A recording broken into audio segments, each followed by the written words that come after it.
Podcast Tricolor, falando de São Paulo Futebol Clube. Salve, galera! A temporada começou e tudo voltou à normalidade, né? Primeiras impressões aí da estreia decepcionante pro torcedor São Paulino, né? 45 mil torcedores no Morumbi, num domingo, 6h30. A maioria desses torcedores tendo que trabalhar na segunda-feira de manhã cedo.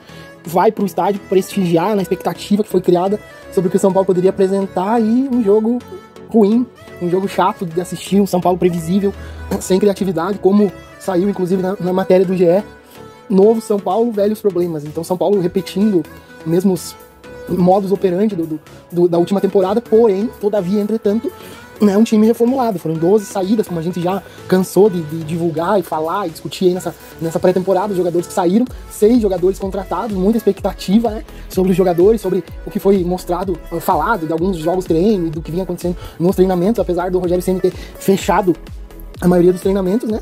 Se falava no São Paulo que deve apresentar, né, um time com muita intensidade e uma transição mais rápida, que, na minha opinião, o maior problema do São Paulo do ano passado era a falta de efetividade. É um time que tem a posse de bola, a maioria dos jogos, principalmente no Morumbi, é amplamente dominante sobre o adversário, só que a maioria dos adversários já entendeu como o São Paulo joga, dá a bola pro São Paulo porque sabe que o São Paulo não vai saber o que fazer com a bola. E eu, particularmente, esperava, principalmente pelas características dos jogadores que foram contratados, uma intensidade maior e uma transição mais rápida, uma recuperação de bola. O São Paulo rouba a bola e agride o adversário com mais velocidade, finaliza mais rápido as jogadas e com mais objetividade. O São Paulo teve 22 ou 24, 25, se eu não me engano, finalizações no jogo, mas 4 no gol. E pra mim, finalizar, chutar a bola na direção da linha de fundo não é finalizar. Pra mim, finalizar é acertar dentro do retângulo ali balizado, que é onde vale o gol, né? Então, se o goleiro do adversário não fez nenhuma defesa, né, muito difícil, pode ter 30, 40 finalizações, não vale nada. Como aquele jogo contra o Flamengo no Morumbi, que o São Paulo finalizou 46 vezes, né? Apenas a bola do Nestor entrou no gol, de efetiva mesmo, teve a cabeçada do Patrick, mais uma bola que o Patrick finalizou, e o Flamengo teve 4 finalizações, fez 3 gols, né? Sendo que o Gabriel Barbosa perdeu um gol cara a cara, né? Chutou errado, então, mas finalizou, né? Então, a efetividade do Flamengo mostrou a superioridade e a dificuldade que o São Paulo tem nesse sentido, né? O São Paulo, muito se ouviu, né, de comentários naquele pós-jogo, eu tô relembrando, porque assemelhou muito o que aconteceu. Claro que o Flamengo eles comparam com 8 anos, mas enfim, né, se assemelhou muito com o que aconteceu no jogo do Morumbi, né? Naquele jogo se falava que o São Paulo sufocou o Flamengo, em vários momentos fez o Flamengo recuar, mas não fez gol. Quem fez gol foi o Flamengo, e o jogo foi o Flamengo que decidiu a classificação para a final da Copa do Brasil, no primeiro jogo dentro do Morumbi, com 60 mil torcedores do São Paulo no estádio, né? E o jogo contra o Ituano já era previsto que seria um jogo difícil, porque é o modus operandi que os adversários no Campeonato Paulista enfrentam os times grandes, quando jogam fora de casa. Quando jogam em casa, não muda muita coisa. Quando jogam fora de casa, muito mais, né? Eles vêm jogar por uma bola. Tanto que o próprio Rogério falou no coletivo que o treinador deles falou que o objetivo deles era empatar, e o Ituano veio cumprir o objetivo, e o Ituano também, um time muito modificado, não se pegar os jogos, como eu falei ontem no pós-jogo rapidinho que eu fiz ali, que eu vou criar essa dinâmica no canal de estar fazendo esse vídeo mais curto de pós-jogo, porque eu não gosto de fazer pós-jogo exatamente após o jogo, por causa da análise que é de cabeça quente, que né, eu prefiro ver depois os comentários, né, e analisar melhor. Mas se eu falasse ontem depois do jogo e o que eu tô falando agora, não muda nada. A impressão que eu tive é exatamente a definição que o GE, o Globo Esporte, deu ali. O novo São Paulo, velhos problemas, os mesmos problemas. Só que, porém, como eu disse antes, vários jogadores diferentes, né? Já saiu muitos jogadores que estavam no ano passado, né? O Igor Gomes aí, que era muito criticado pela torcida, já não tá mais, né? O Rodrigo Nestor, que agora vai ser o Cristo, né? Chamando ele de Cristo, que a torcida tem tirado pra Cristo. O Rodrigo Nestor vai ter que apresentar um futebol muito acima do que ele vem apresentando, senão ele vai ser muito criticado, porque agora os jogadores que eram mais criticados saíram. O Reinaldo, o Igor Gomes, o Léo Pelé, né? Então, eu acredito que a bola da vez agora vai ser o Rodrigo Nestor, e daqui a pouco vai ser o Wellington, né? Que pra mim é muito fraco pra ser o lateral esquerdo do São Paulo, é necessaríssimo, né?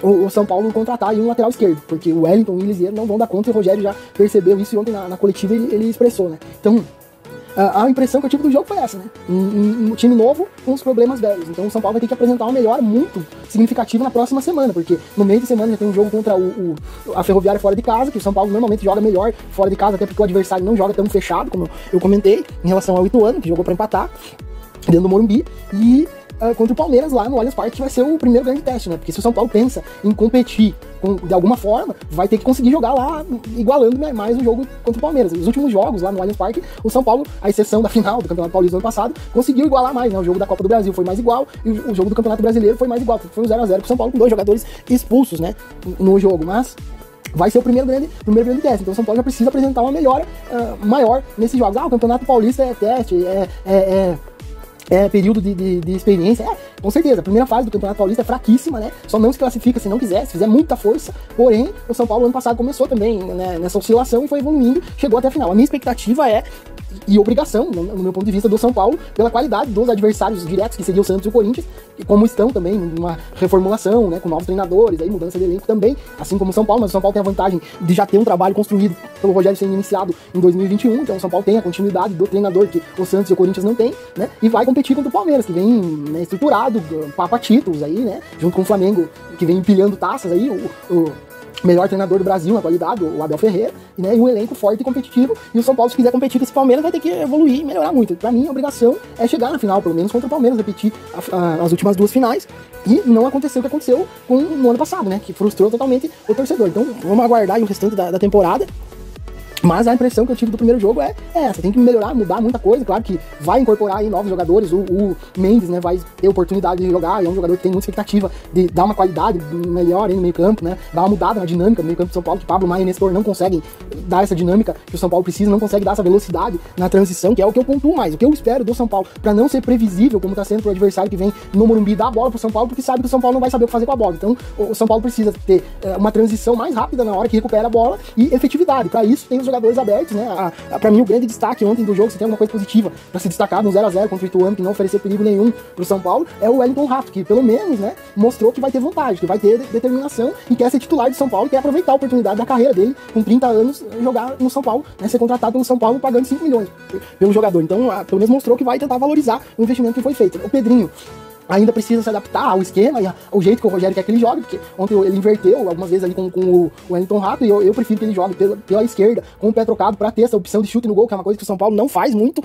né, o São Paulo falta muito chute no gol, o São Paulo tenta chutar de frente da grande área, com o Pablo Maia, com o Nestor, ainda é mais fácil de bloquear. Eu penso que um jogador que corta pra dentro, pra bater com a perna trocada, como é o caso do Pedrinho, que joga pela esquerda, mas bate com a direita e chuta, finaliza bem, é mais fácil, você tem mais ângulo, né, é mais difícil pro jogador bloquear essa jogada quando você corta do lado pra dentro, né, de quando você vem de frente, como muitas vezes o Pablo Maia tentou ontem, o Nestor tentou, foi bloqueado, né, então, e o Wellington Rato também fez isso na primeira jogada do jogo pelo lado direito, então o São Paulo, com esses jogadores com o pé trocado, pode ter essa opção, né, mas precisa ter mais velocidade, recuperar a bola rápido e ter essa transição rápida, finalizar rápido e no gol, né, não adianta só finalizar por finalizar, né, chutar com o jogador bloqueando não vai resolver nada, né, pro São Paulo. Então, primeiro jogo é isso, né? Eu espero, né? Quero ver uma melhora do São Paulo no jogo contra a Ferroviária, pra que a gente possa pensar num jogo contra o Palmeiras mais competitivo, porque se tiver um jogo ruim de novo contra a Ferroviária, já vai sem confiança pra jogar contra o Palmeiras, e pode que uma derrota no terceiro jogo, no clássico contra o Palmeiras, já pode abalar a confiança da equipe, que já não é aquelas coisas, né? Então, e a confiança do torcedor, que o torcedor tá com medo, né? A maioria dos torcedores que eu converso aí, é o medo que o São Paulo vai cair pra segunda divisão esse ano, que o São Paulo vai brigar pra não cair. Eu acho que não vai brigar pra não cair. Eu acredito que esse ano, 2023, seja um ano marco pro São Paulo, pro bem ou pro mal. Ou dá errado e as previsões pessimistas dão certo, de o São Paulo realmente brigar para não cair, correr risco de cair para uma segunda divisão do Campeonato Brasileiro, ou esse time da Liga no primeiro semestre e dar continuidade, chegando aí de novo entre os finalistas de uma Copa do Brasil, quem sabe disputando uma final esse ano, e na Copa Sul-Americana é obrigação, a meu ver, chegar na final novamente e não repetir o que aconteceu no ano passado. Tanto como no Campeonato Paulista também da mesma forma, eu vejo dessa forma, né? E a notícia do dia, aí a provável contratação do pedido ali, do apelo do Rogério Ceni pro David, né? Então, na minha opinião, o Rogério Ceni tem um David já no elenco, que é o Juan, que é um jogador que tem as mesmas características, e se o Rogério soubesse extrair o que o jogador tem de bom, o Rogério poderia transformar o Juan num David e trabalhar com o que ele tem no elenco, em vez de ficar dando desculpa nas coletivas, porque eu sou um defensor do trabalho do Rogério Ceni, da continuidade do trabalho, torço muito, né, acredito que todo São Paulino torce, eu sei que tem gente que não gosta, que não quer ver o Rogério como treinador do São Paulo, prefere que ele saia, eu, né, prefiro que ele fique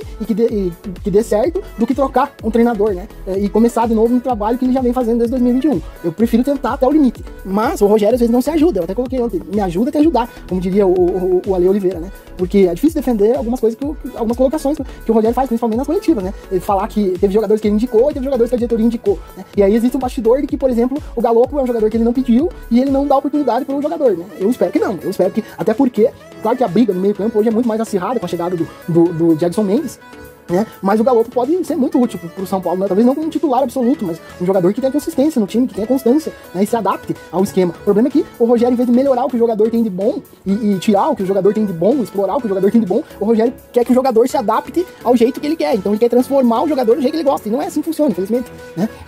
Espero que o Rogério entenda isso, que o Rogério perceba e mude, que é uma coisa que ele precisa para melhorar como treinador. Mas é isso aí, galera. Vamos que vamos e vamos aguardar aí o jogo contra a Ferroviária. Se você me deu essa moral aí de ouvir o vídeo aí até o final, deixa o like, comenta e vamos que vamos, dá uma força aí e vamos que vamos, acreditando sempre na melhora do São Paulo. Um abraço e até a próxima.